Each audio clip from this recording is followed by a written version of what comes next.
आदाब नाज़रीन, जी सलाम, इस्तकबाल है आपका। आपके साथ मैं हूं शाज़िर निसार। वक्त हो चला है कश्मीर एक्सप्रेस का। शुरुआत हेडलाइंस के साथ। पाक ने बिठाए सरहदों पर स्नाइपर, जदीद हथियार से लैस है 150 शूटर्स। आर्मी ने दी जवानों को चौकन्ना रहने की हिदायत।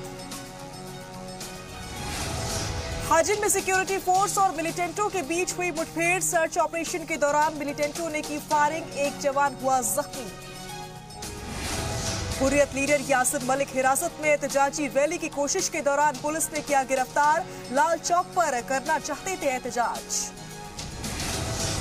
नशे के खिलाफ बांदीपुरा पुलिस को मिली बड़ी कामयाबी। नशे के कारोबारी गिरोह का किया पर्दाफाश, 9 लोग हिरासत में। और मुजाहिरों के नाम रहा आज का दिन। मुख्तलिफ मसाइल को लेकर सड़कों पर उतरे लोग, कहीं सियासत तो कहीं महकमा जाती परेशानियों पर हुआ एहतजाज। और अब खबरें तफसील से। बांदीपुरा के हाजिन इलाके में मिलिटेंट्स और सिक्योरिटी फोर्स के बीच एनकाउंटर हो गया, जिसमें एक फौजी के जख्मी होने की खबर है। सराय के मुताबिक इंडियन आर्मी को हाजिन में मिलिटेंट्स के होने की खबर मिली थी, जिसके बाद सिक्योरिटी फोर्स ने सर्च ऑपरेशन शुरू किया। सिक्योरिटी फोर्स और मिलिटेंट्स के बीच एनकाउंटर शुरू हो गया। हालांकि फायरिंग के दौरान मिलिटेंट्स भागने में कामयाब हो गए। सिक्योरिटी फोर्स ने मिलिटेंट्स की तलाश में सर्च ऑपरेशन शुरू कर दिया है। वहीं पाकिस्तानी सैनिकों ने जम्मू कश्मीर के उरी सेक्टर में एलओसी पर वाज़ेह भारतीय चौकियों पर गोलीबारी की। भारतीय फौजियों ने भी फायरिंग का सख्ती से जवाब दिया। सेना के अफसरान के मुताबिक उरी के हाजीपीर इलाके में बिना उकसावे के भारतीय चौकियों पर गोलीबारी शुरू कर दी गई। इस गोलीबारी का बराबरी से जवाब दिया गया। हालांकि गोलीबारी में किसी भी तरह का नुकसान नहीं हुआ है। तो वहीं पाकिस्तान ने हिंदुस्तानी आर्मी और सिविलियंस को निशाना बनाने के लिए सरहद पर स्नाइपरों को तैनात किया है, जिसके मद्देनजर हिंदुस्तानी आर्मी ने जवानों को चौकन्ना रहने को कहा है। जराये के मुताबिक पाकिस्तान ने अपने शूटरों से कहा है कि अगर वे हिंदुस्तानी जवानों को निशाना बनाने में कामयाब रहते हैं तो उन्हें 50,000 से 1 लाख रुपए तक का इनाम भी दिया जाएगा। जराये के मुताबिक पाक आर्मी ने शुमाल कश्मीर के केरन सेक्टर में जम्मू के पलावाला तक एलओसी पर 150 से ज्यादा मिलिटेंटों को स्नाइपर शूटिंग के लिए तैनात किया है, जिन्हें पाकिस्तान, ऑस्ट्रिया, अमेरिका और इंग्लैंड में बनी जदीद राइफलें देता है। इसके अलावा पाक ने इन स्नाइपर्स को माछिल, उरी, तंगधार, पुंछ, बिम्बर गली, रामपुर, कृष्णा घाटी जैसे इलाकों में भी तैनात किया है। हालांकि हिंदुस्तानी आर्मी के पास भी स्नाइपर शूटर है जो इंटरनेशनल बॉर्डर से लेकर एलओसी तक तैनात है। उनके पास रूस से आई हुई राइफल है जो कि वजन में कम होती है और 800 मीटर तक सटीक मार सकती है। वहीं सीआरपीएफ के एडिशनल डायरेक्टर जनरल वीएसके कुमुदी ने कहा कि कश्मीर के हालात बेहद चैलेंजिंग है। जी सलाम से बात करते हुए उन्होंने कहा कि सीआरपीएफ हर तरह के हालात से निपटने की सलाहियत रखती है। हाल ही में जम्मू कश्मीर जोन के एडीजी ओहदे पर फाज हुए कुमुदी ने कहा कि सगबारी के वाकयात रोकने में सिक्योरिटी फोर्स कामयाब रही है। एडिशनल डीजी सीआरपीएफ हमारे साथ हैं। सर, इस वक्त सिचुएशन जो कश्मीर में है उसको किस तरह से देखते हैं? जो सिचुएशन है अभी जो कि मैं तुरंत चार्ज लिया हूं, तो इस पर टिप्पणी करने के पहले मैं चाहूँगा कि जो भी हमारे एजेंसीज हैं, जो हमारे अफसर हैं, उनसे पहले मैं मिलजुल के इसको अच्छी तरह से स्टडी करूं और कोई भी स्टेटमेंट प्रीमेच्योर देना अच्छी बात नहीं है। बट मैं ये कह सकता हूँ कि अभी तक मैंने अपने जितने भी यूनिट्स विज़िट किए, जितने भी अफसर से बात करी, जितने भी जवानों से मिला, उनको देख के बहुत खुशी होती है कि हालात चाहे जैसे भी हों, उनके जोश में कोई कमी नहीं है। और सीआरपी अपने तरफ से हेडक्वार्टर्स के लेवल पे और यूनिट लेवल पे भी जो बेस्ट हो सकता है ट्रेनिंग उनको मुहैया करा रही है, जिसमें कि जो भी चैलेंजेस, जो भी चुनौतियां हमारे सामने आए, उनका हम डटकर मुकाबला कर सकते हैं। हाल ही में दिनों में देखा गया जो मेन टारगेट है इस वक्त मिलिटेंट्स का वो सीआरपीएफ है, चाहे वो करनगर की घटना हो चाहे उसके बाद हो। तो इस चीज़ को किस तरह से देखते हैं? क्यों सीआरपीएफ ही क्या मेन टारगेट आपको लगता है इस वक्त कश्मीर में है? ऐसा है कि उनके टारगेट्स किस समय और कहाँ पे क्या होंगे इसके बारे में कोई जनरलाइजेशन संभव नहीं है, लेकिन जो भी हमारे फोर्सेस हैं, चाहे वो जिस भी एजेंसी के हों, जहाँ भी हों, जिस काम में भी लगे हों, तो इस तरह के एरियाज़ में उन्हें चौकन्ना रहने की ज़रूरत है। सर, पत्थरबाजी इस वक्त बहुत बड़ा चैलेंज है, खासकर सीआरपीएफ के लिए कश्मीर के अंदर। आपको किस तरह से आपकी स्ट्रेटजी रहेगी इससे निपटने के लिए? जो पत्थरबाजी के इंसिडेंट्स हैं, फॉर्चुनेटली उतना इधर देखने को नहीं मिल रहा है। यहाँ वहाँ भले ही कुछ हो जाता हो, तो पहले से बहुत हालात बेहतर हुए हैं और हमारी तरफ से भी क्या टैक्टिक्स होना चाहिए, क्या इक्विपमेंट होना चाहिए, इस पे काफ़ी ज़ोर है। और जिसमें कि जो भी लॉ एंड ऑर्डर ड्यूटीज़ के लिए जाते हैं, कम से कम नुकसान हो, चाहे फोर्सेस का हो या पब्लिक का हो, यही हमारा ध्येय है। सर, एक लास्ट सवाल ये है कि वैष्णो देवी की सिक्योरिटी को लेकर हमेशा से एक तरह से जो है इनपुट्स आती रहती हैं, तो इसको मद्देनजर रख के किस तरह की तैयारी है? मैं गया था और मैंने विज़िट किए हैं जो पोस्ट उस इलाके के हैं, और मैं यही कहूँगा कि हमारे तरफ से सारे लोग चौकन्ने हैं और जो भी प्रिकॉशंस लिए जा सकते हैं वो लिए जा रहे हैं। क्या कोई इनपुट है सर? कोई ख़ास इनपुट अभी मेरी दृष्टि में तो नहीं आया है, लेकिन ऐसा है कि अगर कोई कुछ डिस्टर्बेंस करना ही चाहता है तो उसे तो मौका मिलने की बात है। तो हमारी ड्यूटी ये है कि हम जहाँ भी हों, इनपुट हो या ना हो, हमें चौकन्ना रहना है। शुक्रिया सर। तो डीजी सीआरपीएफ जिनका कहना है कि सीआरपीएफ चौकन्नी है और हर स्थिति का मुकाबला करने के लिए, चाहे वो कश्मीर घाटी हो, चाहे वैष्णो देवी की सुरक्षा हो, मुंह तोड़ जवाब देने के लिए, खासकर उन ताकतों का जो यहाँ पे डिस्टर्बेंस पैदा करने चाहती हैं, उनका मुकाबला करने के लिए सक्षम है और तैयार है। कैमरामैन आशु के साथ राजन वैद, जी मीडिया जम्मू। जी हां, वही रियासत जम्मू कश्मीर में फिलहाल किसी नए जिले की तश्कील नहीं की जाएगी। हुकूमत ने कहा है कि इस हवाले से उसके पास की तरह का कोई मंसूबा ज़ेरे गौर नहीं है। सरकार की जानिब से पेश आदाद व शुमार के मुताबिक रियासत के 22 अजला की मजमूई आबादी इस वक्त 1,24,41,302 है। जम्मू के 10 अजला की आबादी 52,78,538, जबकि कश्मीर के 10 जिलों की आबादी 68,88,475 है। वहीं लद्दाख की 2 जिलों की आबादी 2,74,289 अफराद पर मुश्तकिल है। वे सारे आदाद व शुमार 2011 की मरदमशुमारी के मुताबिक है। एक आम अंदाजे के मुताबिक कहा जाता है कि इस वक्त रियासत की आबादी तकरीबन 1.5 करोड़ से ऊपर हो चुकी है। इन 22 अजला का कुल रकबा 1,01,388 मुरब्बा किलोमीटर तक फैला हुआ है। सरकार ने तमाम अजला के रकबे और आबादी का हवाला देते हुए कहा कि उसके पास ऐसी कोई तजवीज नहीं है जिसमें नए अजला कायम करने की बात कही गई हो। वहीं अलहदगी पसंद लीडर यासिन मलिक को एक दफा फिर पुलिस ने हिरासत में ले लिया है। जेकेएलएफ चीफ एक एहतजाजी रैली की कयादत करना चाहते थे, लेकिन नज्म व नस्क बनाए रखने की पेश नजर सिक्योरिटी एहलकारों ने उन्हें आबी गुजर से आगे नहीं बढ़ने दिया। हामियों के हमरा यासिन मलिक लाल चौक पर एहतजाज करना चाहते थे। पार्टी ने कठुआ मामले पर आज मुजाहरे का ऐलान किया था।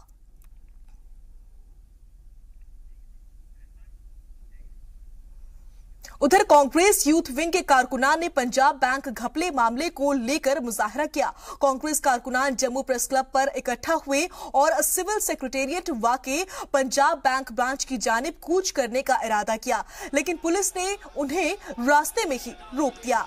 बाद में कारकुनों को अदालती तहवील में ले लिया गया।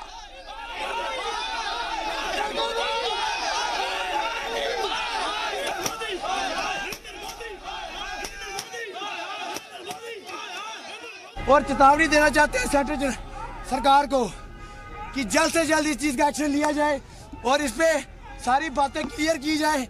जो डिफॉल्टर है उनको अरेस्ट किया जाए, नहीं तो युवा कांग्रेस पूरी प्रदेश में प्रोटेस्ट करती रहेगी, जिसकी जिम्मेवारी मौजूदा सरकार की होगी। कांग्रेस के वक्त में वो हुआ उनका कहना है। कांग्रेस के वक्त में जो हुआ था that is being in progress, but right now Narendra Modi ji की सरकार है, सेंटर में पावर में वो है, सो उनको लेना चाहिए डिसीजन। क्या एक्शन लेना चाहिए? उनको जहाँ पे भी है उनके लिए रेड कॉर्नर नोटिस किया जाए, जिस कंट्री में भी गए हैं वहां से पकड़ के लाए और उनको अरेस्ट किया जाए। वहीं भदरवा के केलार इलाके में कांग्रेस कमेटी की जानिब से एक मीटिंग मुनक्किद की गई, जिसमें पीसीसी मेंबर और साबिक वजीर मोहम्मद शरीफ न्याज की मौजूदगी में पीडीपी के कारकुनान ने कांग्रेस पार्टी ज्वाइन की। इस मौके पर सीनियर लीडरान ने जमीनी सतह पर काम कर पार्टी को मजबूत बनाने को कहा। साथ ही रियासत की बीजेपी पीडीपी सरकार पर गरीबों का भला न करने का इल्जाम लगाया। श्रीमती सोनिया गांधी जी जिंदाबाद, जनाब राहुल गांधी जी जिंदाबाद, जनाब राहुल गांधी जी जिंदाबाद, जनाब आजाद साहब जिंदाबाद। तो वहीं मुख्तलिफ जराइम की पादाश में जेलों में बंद रोहिंग्याओं की रिहाई के लिए एक वफ्द पीडीपी नायब सदर सरताज मदनी से मुलाकात की। नायब सदर के एक मोतमद खास ने वफ्द की शिकायतों को सुना। वफ्द को डीआईजी जम्मू से मिलने को कहा गया है। वफ्द के मुताबिक मसरूफियात के सबब डीआईजी से मुलाकात नहीं हो पाई। बाद में सीआईटी हेडक्वार्टर की जानिब से उन्हें यकीन दिलाया गया कि उनकी शिकायतों की जांच की जाएगी। आपको बता दें कि इस वक्त जम्मू में तकरीबन 13,700 गैर मुल्की पनाह गुज़ीन है। इनमें 6,000 के करीब रोहिंग्या है। खबरों के मुताबिक जम्मू में रह रहे रोहिंग्या पनाह गुज़ीनों ने अपने मामलात के निपटारे के लिए एक कमेटी तश्कील की है, जिसकी सदारत मौलवी किफायतुल्ला नामी शख्स के जिम्मे है। मौलवी किफायतुल्ला की क़यादत पे ही इस वफ्द ने पीडीपी लीडर से मुलाकात की।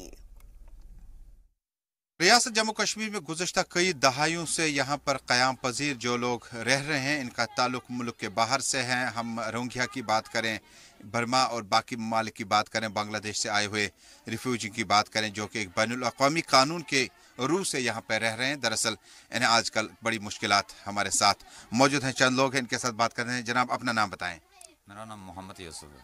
यूसुफ साहब, क्या मुश्किलात है जो कुछ एक हफ्ते से जो डेवलपमेंट हो रही है आप लोगों के तई, अपने घर परिवार के साथ आप यहाँ रह रहे हैं, तो क्या खौफ महसूस कर रहे हैं आप? कुछ महसूस नहीं है सर। हम लोग यहाँ पे आया, जो इंडिया में हम नहीं रहूँगा जब तक हमको मसला जो देश के जो हमको भगा के यहाँ पे आया, जिन्होंने भगा दिया, सरकार ने भगा दिया, जो जुल्म कर रही है। आपको इस फेसबुक जो यूट्यूब जो सारा तो देख रही है, जो कैसे जुल्म कर रही है। बहन मैं बाबा के साथ सामने हो, बहन जो लड़की को जुल्म कर रही है, मेरे साथ में मेरे पत्नी को जुल्म कर रही है। तो यहाँ पे सरकार के जो मिलिट्री है उसका साथ भी कोई आवाज़ नहीं उठा सकती है। जो उठाया तो मेरे तो कितना प्यार मोहब्बत से आप इधर जम्मू वालों के साथ रह रहे हैं इनकी झोपड़ी में? यहाँ पे खूब आराम से रह रही है, प्यार से रह रही है, खूब हमको कोई को तकलीफ नहीं दे रही है। लेकिन हम यहाँ पे आराम से जो हमको मजबूरी करके यहाँ पे खा रहे हैं। आपका नाम? गुरामिया। आप बताइएगा कि जम्मू में आप लोग रह रहे हैं, यहाँ के लोगों के साथ उठते बैठते हैं और काफ़ी टाइम हो गया आपको, तो आज इस वक्त क्या चैलेंज है आपके लिए? आप जब वापस जाएंगे, जब बैनुल-अक़वामी सतह की रूलिंग कोई आ जाएगी, आप निकल जाएंगे, तब तक मुल्क में है, तो क्या कहना चाहते हैं आप? मेरा कहना ये है, मेरा मसला हल होगा, मेरा गांव का मसला ठीक हो जाएगा, हम अभी निकाल जाएंगे। तो फिर इधर रहने का आपके वही मजा नहीं आ रहे कि अपना देश छोड़ के किसी के लोग ने बोल रहे ओ बर्मा वाला वो निकाल, तो उग्रवादी है, वो कर रहे, कुछ हर जगह परेशानी है। इसीलिए हम लोग बड़ी तकलीफ से रहते हैं। उधर अपना मेहनत करके खा रही है, अपना गाँव ठीक हो जाएगा, हम अपना चल जाएंगे। इन लोगों से बात करने के बाद यही पता चला कि वो यहाँ गुज़श्ता कई दहाइयों से रिहाइश पजीर हैं, लेकिन खुदा करे, ऊपर वाला करे कि इनके जो मुल्क के अंदर जो मसाइल हैं वो हल हो जाएं। कौन चाहेगा कोई अपने मुल्क से, अपने देश से, अपने कैपिटल से बाहर दूसरे मुल्क में रहे? तहकीकात पुलिस अपनी जगह करेगी, कोर्ट लगा है कि अगर कोई शख्स इस तरह से किसी भी जुर्म में पाएगा उसके खिलाफ कार्रवाई होनी चाहिए। अशरफ वानी के साथ सैयद तजम्मुल इस्लाम, जी मीडिया, जम्मू। उधर असम में जहां मुबैना बांग्लादेशियों को लेकर बवाल बचा हुआ है, वहीं रियासत जम्मू कश्मीर में भी ये मसला गंभीर सूरत इख्तियार करता जा रहा है। पैंथर्स पार्टी का कहना है कि सूबे में गैर कानूनी तौर पर रोहिंग्या और बांग्लादेशी शहरी आबाद है। इनकी वापसी को लेकर पार्टी ने जम्मू में एहतजाज किया। पार्टी का इल्जाम है कि हुकूमत इस मामले को संजीदगी से नहीं ले रही है। इस मामले में पार्टी सदर हर्षदीप सिंह ने कांग्रेस और बीजेपी दोनों को मोरिदे इल्जाम ठहराया। पार्टी का कहना है सिक्योरिटी के लिहाज से इन लोगों को फौरन अपने मुल्क वापस भेज देना चाहिए।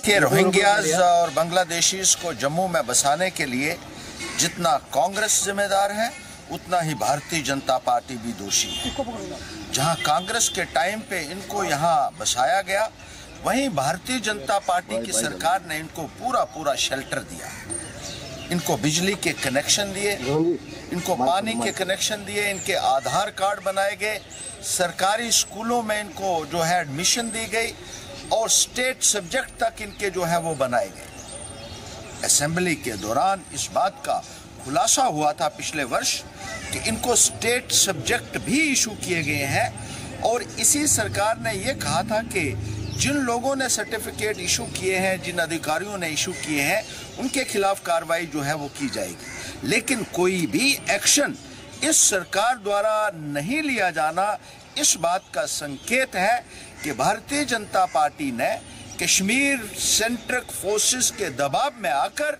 इन रोहिंग्यास को जो है पूरे तरीके से जो है सपोर्ट दे रही है और इनको यहाँ पर सेटलमेंट करने का एक इनका परमानेंट जो है एक नजर आता है इनकी पॉलिसी। तो वहीं हाजिन सुरावरी में जाली आधार कार्ड का मामला सामने आया है। तहसील के मुख्तलिफ इलाकों में रहने वाले अफराद के आधार कार्ड में दर्ज तफसीलात में बेजाब्तगी पाई गई है। ये मामला उस वक्त सामने आया जब तिब्बी स्कीम का फायदा लेने पहुंचे लोगों के कार्ड की जांच की गई। कार्ड में उम्र के हवाले से काफी गड़बड़ी मिली। तफ्तीश के बाद आधार कार्ड जाली पाए गए। ब्लॉक मेडिकल ऑफिसर ने इसकी इत्तला फौरन पुलिस को दी।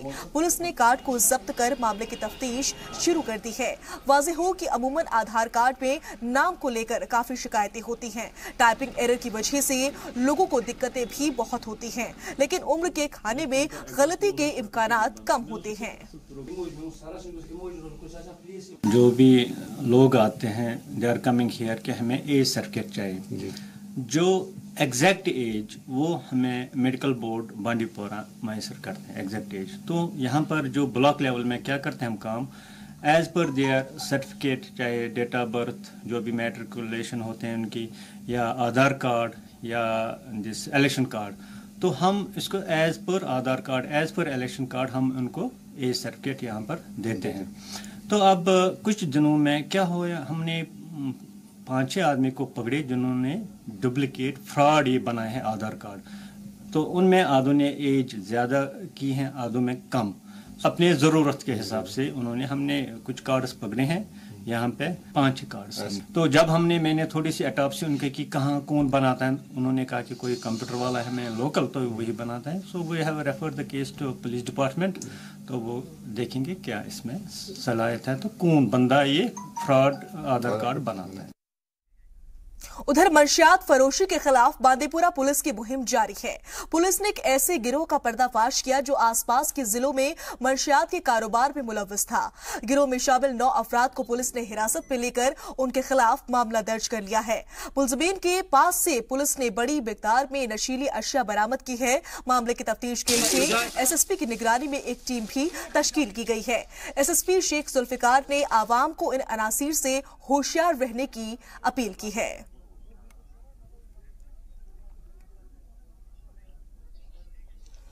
वहीं गिरफ्तार एसपीओ की रिहाई के मुतालबे को लेकर चर्चा में आए हिंदू एकता मंच ने इस मामले को मजहबी रंग न देने की अपील की है। जम्मू में प्रेस कॉन्फ्रेंस कर मंच के ओहदेदारों ने कहा कि मामले को गैर जरूरी तौर पर मजहब से जोड़ने की कोशिश की जा रही है। मंच ने मामले की सीबीआई से तफ्तीश कराने का मुतालबा किया है। वाज़ेह हो कि गुज़िश्ता दिनों एसपीओ की रिहाई के लिए मंच की जानिब से हीरानगर में रैली निकाली गई थी। रैली में कौमी परचम का भी इस्तेमाल किया गया था, जिसकी सियासी जमातों ने काफी तनकीद की थी। बीजेपी ने भी इस रैली से पार्टी की वाबस्तगी से इनकार किया था। तो सर 17 तारीख को जो है एक जो माइनर गर्ल थी आसिफा जिसका नाम था, उसकी डेड बॉडी हीरानगर तहसील के रसाना गांव है वहां जंगलों में मिली थी। 10 तारीख को वो गायब हुई थी, या कह सकते हैं किडनैपिंग हुई थी। बड़ा ही एक दुर्भाग्यपूर्ण वो घटना थी। तो हमारा पूरा का पूरा हिंदू समाज और ये जो एक नॉन पॉलिटिकल मंच हमारा हिंदू एकता मंच बना है, तो सारा इसको बुरी तरह से पुरजोर लफ्जों में इसका जो है कंडेम करता है, क्योंकि हमारे इलाके में इस तरह की जो घटना है ये पहली दफा हुई है। और दूसरी बात जो है, ये एक क्रिमिनल एक्ट था, प्योरली क्रिमिनल एक्ट था। पर जिस प्रकार से कुछ लोगों ने इसको कम्युनलाइज करने का प्रयास किया, वो बड़ा निंदनीय है। वहीं तनमर्ग में असातिज़ा अपने मुतालबात को लेकर सड़कों पर उतरे। SSA स्कीम के तहत काम कर रहे इन असातिज़ा का कहना है कि इन्हें वक्त पर तनख्वाह नहीं मिलती। वक्त पर तनख्वाह न मिलने के सबब इन्हें काफी दिक्कतों का सामना करना पड़ता है। मुजाहिरीन ने मुस्तकिल असातिज़ा की बनिस्बत उनके साथ सौतेला रवैया अख्तियार किया जाता है।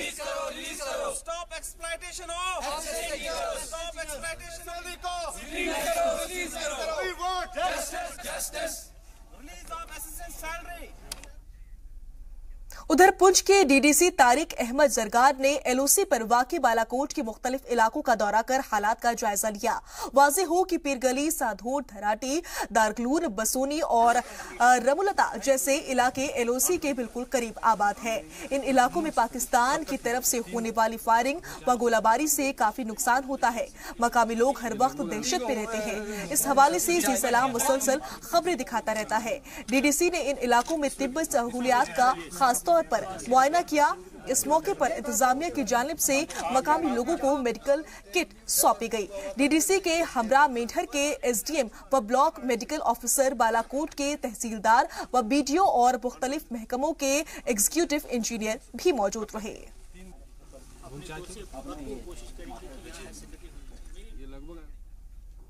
वहीं किश्तवाड़ DC AS राणा ने 4th क्लास के मुलाजमीन को ड्यूटी से गैर हाजिर होने पर सस्पेंड कर दिया।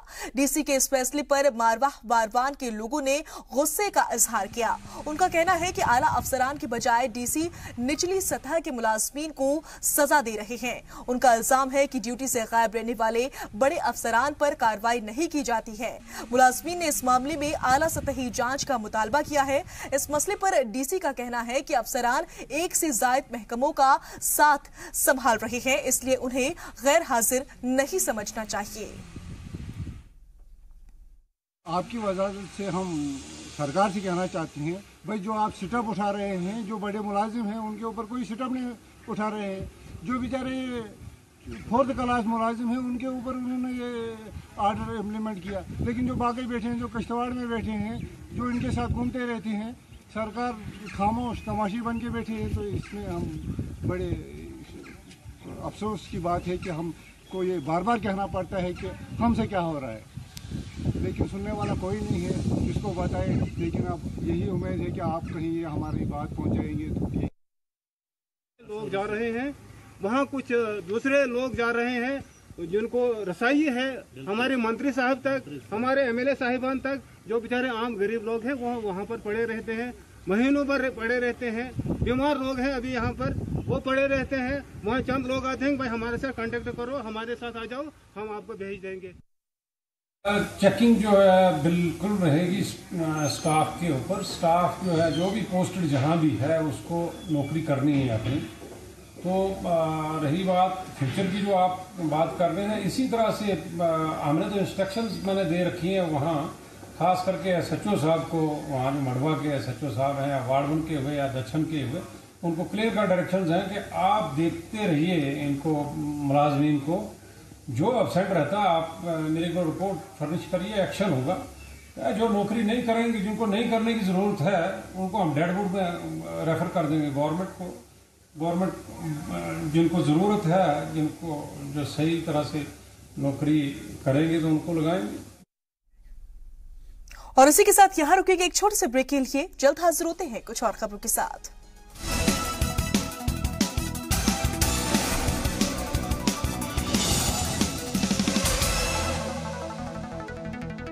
ब्रेक के बाद एक बार फिर से आप सभी का इस्तकबाल है। खबरों के सिलसिले में आगे बढ़ते हैं। गांदरबल की तहसील ऑफिस में जिले के पटवारियों ने ऑल JK पटवार एसोसिएशन के बैनर तले अपनी मांगों को लेकर एहतजाज किया। इस दौरान लोगों ने हुकूमत के खिलाफ नारेबाजी भी की। एहतजाज कर रहे पटवारियों ने ग्रेड पे पटवार खानों का किराए के साथ साथ इनकी हर हल्के में तामीर के साथ नायब तहसीलदार की तकर्रुरी का मुतालबा किया। साथ ही पटवारियों ने अलाउंस दिए जाने पर जोर दिया। इस मौके पर पटवार एसोसिएशन के एग्जीक्यूटिव मेंबर शौकत अहमद मलिक ने कहा कि हम हमारी जायज मुतालबात को लेकर सड़कों पर हैं और हुकूमत हमारे मुतालबात जल्द पूरे करे ताकि लोगों को दिक्कतों का सामना न करना पड़े।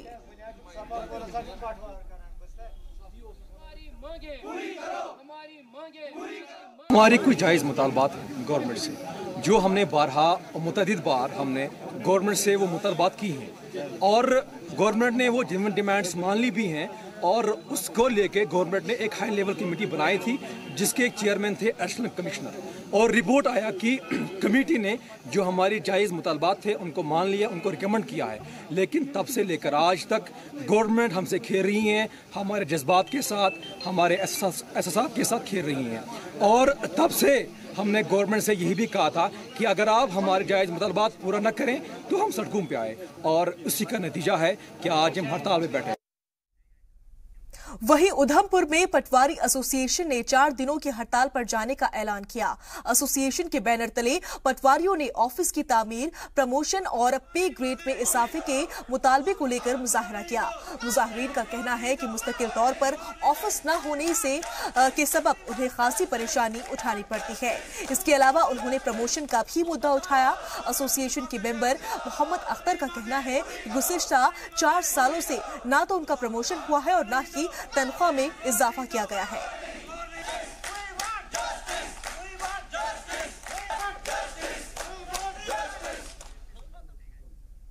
तो वहीं बांदीपुरा नादाल के शाह मोहल्ला में लोगों ने महकमाए पीडीडी के खिलाफ जमकर एहतजाज किया। एहतजाज कर रहे लोगों का कहना है कि हमारे इलाके में 2 बार ट्रांसफार्मर लगाए जाने के बाद वो बार-बार खराब हो जा रहा है। इसको लेकर हमने कई मर्तबा महकमे को अर्जी भी दी है, लेकिन हमारी कोई सुनवाई नहीं हो रही है। वहीं मकामी लोगों ने पीडीडी के मैकेनिकल विंग पर इल्जाम लगाते हुए कहा कि मैकेनिकल विंग के मुलाजमीन ने ट्रांसफार्मर लगाए जाने को लेकर हमसे रिश्वत का मुतालबा किया है। एहतजाज को बढ़ते देख अरगाम बांदीपुरा के एसएचओ और जेई मौके पर पहुंची और लोगों को 2 बजे तक ट्रांसफार्मर लगाए जाने की यकीन दहानी कराई, जिसके बाद एहतजाज रोक दिया गया। धरना दिया है ताकि हमारा ट्रांसफार्मर पिछले 2 महीने से खराब हो चुका है। 2-3 बार उन्होंने ट्रांसफार्मर लाया, मगर वो 1 दिन के लिए चला, रात भर चला, फिर सुबह फिर खराब हुआ। फिर हमने डीसी साहब को एप्लीकेशन दी, उन्होंने एक्जन साहब पे दी। एक्जन साहब ने ट्रांसफार्मर दिया दूसरा, वो भी खराब हुआ। उसके बाद और एक दिया, वो भी खराब हुआ। अब कल हमने तीसरा लाया था, वो भी खराब हुआ। उधर राजौरी के नौशेरा में लगातार 7वें दिन भी बंद का असर देखने को मिला। आपको बता दें कि नौशेरा को तहसील बनाने को लेकर ये बंद देखने को मिल रहा है, जिसके चलते नौशेरा के सारे सरकारी ऑफिस और बैंक्स को भी बंद रखा गया और एहतजाजियों ने हुकूमत के खिलाफ जबरदस्त जुलूस निकाला। साथ ही महबूबा हुकूमत का पुतला भी फूका, जिससे उनके गुस्से का इजहार हुआ। गौरतलब है कि 6 दिनों से लोग तहसील ऑफिस के बाहर धरने पर बैठे हैं।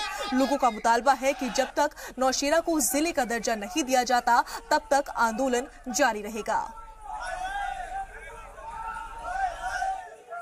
ऐसा है कि जो हमारी 8 दिन से अभी स्ट्राइक चल रही है, ये जब तक गवर्नमेंट, हमारी जम्मू कश्मीर गवर्नमेंट जब तक उसके कान नहीं खुलते तब तक जो नौशेरा जिले का रिटर्न में कि डिस्ट्रिक्ट नौशेरा हमारे पास कोई ऑफिस कॉपी नहीं आती, तब तक ये 6 नहीं, अभी तो 8 दिन हुए हैं, 8 साल क्या, 8 हफ्ते क्या और 8 महीने क्या, ये लगातार जो आंदोलन है हमारा जारी रहेगा जब तक नौशेरा डिस्ट्रिक्ट नहीं बनता। वहीं ब्लैक मार्केटिंग के साथ साथ डुप्लीकेट प्रोडक्ट्स की मौजूदगी से मकामी सनत को खासा नुकसान पहुंच रहा है। टूरिस्ट सीजन और अमरनाथ यात्रा के दौरान लाखों अफराद जम्मू कश्मीर आते हैं। सयाह यहां बनी हुई चीजों की खरीदारी भी करते हैं, लेकिन प्रोडक्ट की शिनाख्त न होने के सबब उन्हें ठग लिया जाता है। अमरनाथ यात्रा वेलफेयर सोसाइटी ने इस मामले में सरकार से ठोस कदम उठाने का मुतालबा किया है। सोसाइटी नकली सामान की जांच परख के लिए एक अलग शोबा कायम करने की भी मांग कर रही है। सोसाइटी ने 28 जून से शुरू हो रही यात्रा के दौरान इस दफा खास प्रोग्राम तरतीब दिया है। इसके तहत अभिनव थिएटर में शहीदों के नाम एक शाम का इनेकाद किया जाएगा। अमरनाथ यात्रा जी 28 जून से शुरू हो रही है और उसके मद्देनजर हम इस बार टूरिस्ट बढ़े, भक्त बढ़े, यात्री बढ़े, उसको देखते हुए हम जुलाई में ही, जैसे 28 जून से शुरू हो रही है, एक कार्यक्रम ले रहे हैं कि जिसमें तमाम देश के साधु संत और महंत और लोग इकट्ठा होंगे और कुछ फिल्म जगत से हस्तियां भी होंगी। तो उस कार्यक्रम का नाम हम एक शाम शहीदों के नाम, ये कार्यक्रम होगा जिसमें देशभक्ति से ओतप्रोत गीत संगीत का कार्यक्रम होगा और जो देश के लिए कुर्बान हो रहे हैं हमारे नौजवान शहीद, और जो जाबाज सिपाही हैं और अच्छे काम कर रहे हैं सोशल क्षेत्र में, उन लोगों को सम्मानित किया जाएगा। ये अपने आप में अनोखा कार्यक्रम होगा, एक शाम शहीदों के नाम। उधर कुलगाम के लामेर इलाके के गुज्जर कम्युनिटी के लोगों ने मिनी सेक्रेटेरिएट के अहाते में महकमाए PHE के खिलाफ एहतजाज किया। लोगों का कहना है कि वो पिछले 3 सालों से पीने के पानी से महरूम है। साथ ही उन्होंने कहा कि हर जगह महकमे ने पानी पहुंचाया है, सिर्फ हमें ही महकमे ने नजरअंदाज किया है। उन्होंने कहा कि महकमे ने हमारी बस्ती के लिए 200 लीटर के टैंक हर हफ्ते आते हैं, जो कि अब बंद कर दिया है। लोगों ने हुकूमत और महकमे से अपील की है कि पानी की परेशानी को जल्द से जल्द खत्म किया जाए। हमारे लिए पानी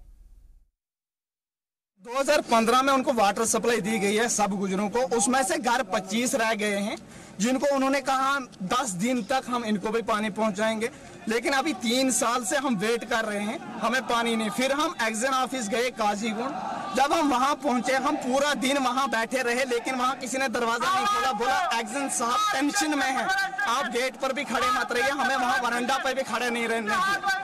फिर मैंने एमएलए साहब को फोन किया, एमएलए साहब ने उनको फोन किया कि इनको अंदर छोड़ो। जब हम अंदर गए बोला 2 दिन के बाद हम इनको भेजेंगे, ये वहाँ मेजरमेंट वगैरह करेंगे, लेकिन उसके बाद भी आज 15 दिन हो गए सर, कोई रिस्पॉन्ड नहीं दिया जा रहा है हमारी तरफ। बिल्कुल हमें पानी नहीं है, पहले गाड़ी आती थी, फिर अब गाड़ी भी नहीं है। पर उस दिन हम गए, उन्होंने कहा गाड़ी 8 दिन के बाद आएगी, आपको लेना है तो लो। 8 दिन के बाद एक घर को 200 लीटर पानी मिलेगा। आप ये सोचिए सर, 200 लीटर पानी में एक घर का गुजारा एक हफ्ते तक कैसे हो सकता है? हमें पानी नहीं है। हम काजीगुंड भी गए, उन्होंने हमारी तरफ से कोई रिस्पॉन्ड नहीं दिया, हमें वहाँ अंदर जाने ही नहीं दिया। इसलिए हम डीसी साहब के पास आए कि हमारा कुछ सोचो, हमारे लिए पानी नहीं है क्या? सबके लिए जब सबको पानी दिया जाता है, हमें क्यों नहीं? हमें गाड़ी आती है, 8 दिन के बाद गाड़ी आती है, वो भी 250 लीटर पानी देता है। तो 250 लीटर से हमारा कोई गुजारा नहीं होगा। हमारी यही गुजारिश है कि डीसी साहब से हमारी यही गुजारिश, हमें पानी दिया जाए। तो वहीं बल्दिया की लापरवाही के सबब बारामूला के तहसील रोड पर रहने वालों को काफी परेशानियां उठानी पड़ रही है। पानी की निकासी के लिए बनी नालियां गुज़िश्ता कई दिनों से जाम पड़ी हुई हैं। नालियों का पानी सड़कों पर बह जाता है, जिसकी वजह से राहगीरों का इस रास्ते से गुजरना मुश्किल हो गया है। मकामी लोगों का कहना है कि साफ सफाई का माकूल इंतजाम न होने के सबब नाली में कूड़ा कचरा पड़ा हुआ है। गंदगी के समय बीमारी फैलने का भी खदशा है। इलाके के लोगों ने बल्दिया इंतजामिया से नाली की सफाई का मुतालबा किया है।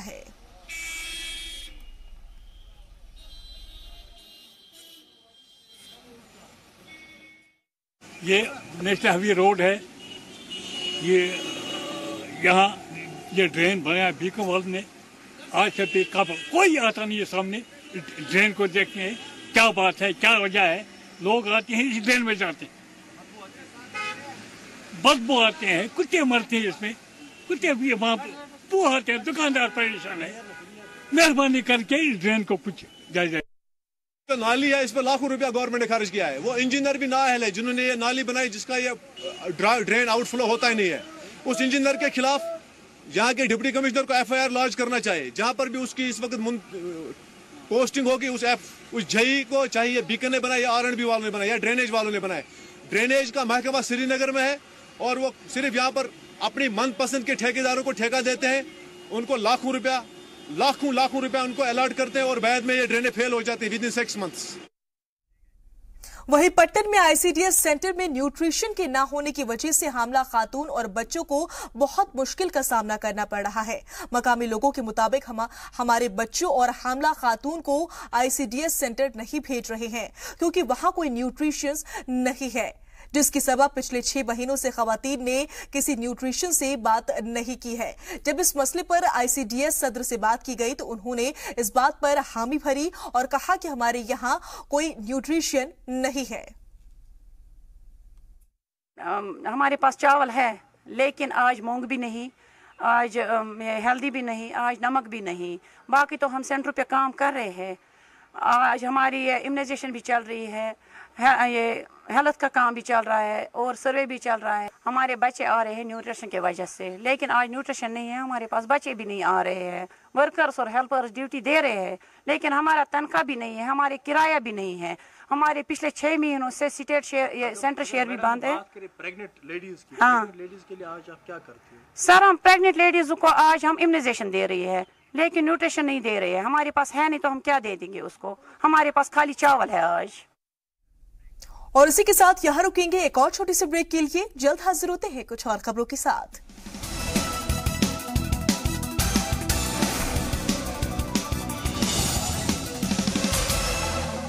के बाद एक बार फिर से आप सभी का इस्तकबाल है। खबरों के सिलसिले में आगे बढ़ते हैं। सब डिस्ट्रिक्ट हॉस्पिटल पंपोर में 40 साल के मरीज की कामयाब स्पाइनल सर्जरी की गई। कश्मीर वैली में एसडीएच हॉस्पिटल में ऐसा पहला ऑपरेशन था। ऑर्थोपेडिक डॉक्टर शरीफ वानी और उनकी टीम ने ऑपरेशन को अंजाम दिया।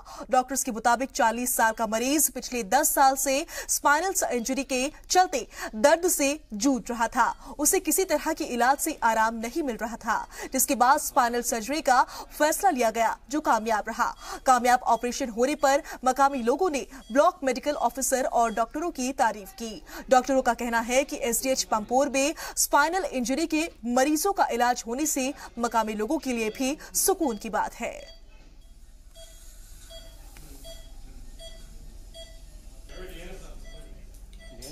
वहीं कुपवाड़ा में फिशरीज डिपार्टमेंट की जानिब से तरबियती दौरे का एहतमाम किया गया। दौरे का इनेकाद फिश फार्मिंग यानी कि मछली पालन से वाबस्ता किसानों के लिए किया गया, जिसमें जिले के मुख्तलिफ इलाकों से ताल्लुक रखने वाले 25 किसान शामिल हैं।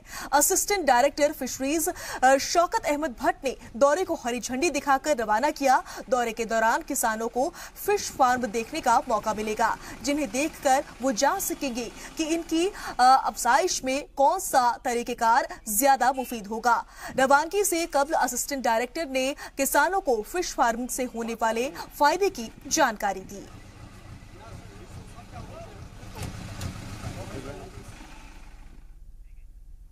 वहीं दस्तकारों के लिए चलाई जा रही मुख्तलिफ स्कीमों से लोगों को मुतारिफ कराने के लिए गांदरबल में हैंडलूम डेवलपमेंट महकमे की जानिब से एक मेले का इनेकाद किया गया।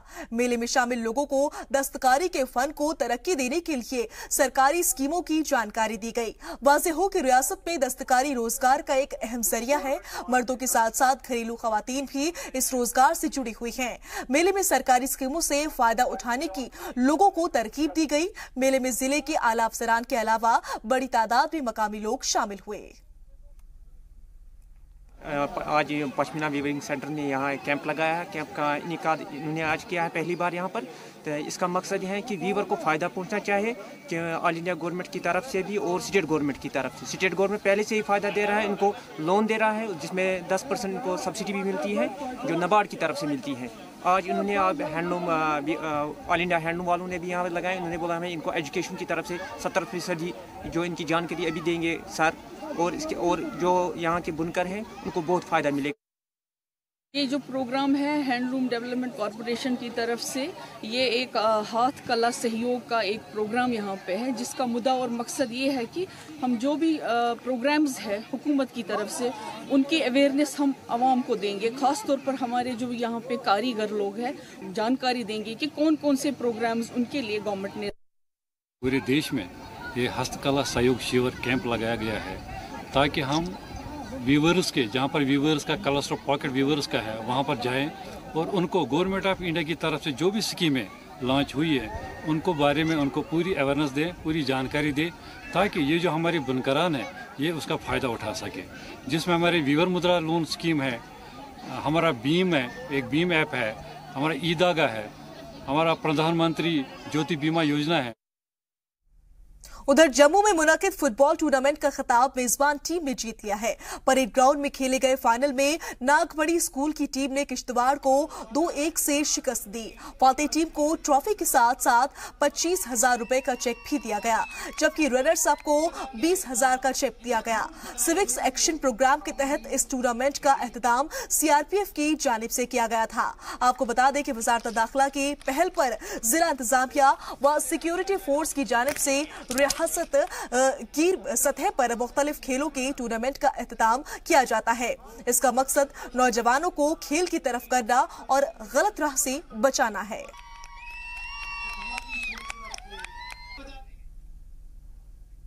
वहीं जम्मू कश्मीर में पीर व बुजुर्गों के आस्थानों और मजार के कई लोगों का काफी अकीदत पाई जाती है। अकीदतमंदों में मजहब की कोई तफरीक नहीं होती। सभी मजाहिब के लोग इन बुजुर्गों की मजार पर बुलहाए अकीदत पेश करने आते हैं। ऐसे ही एक मजार जम्मू के पुलतवी इलाके में वाक़े बाबा शरदुद्दीन की मजार है। सैकड़ों अकीदतमंद मजार पर रोजाना हाजिरी देने आते हैं। शहर की पुरानी मजार तस्वुर की जाती है। यहाँ कहा जाता है कि उन्होंने अपनी पूरी जिंदगी इस्लामी तालीमात को आम करने में वक्फ कर दी।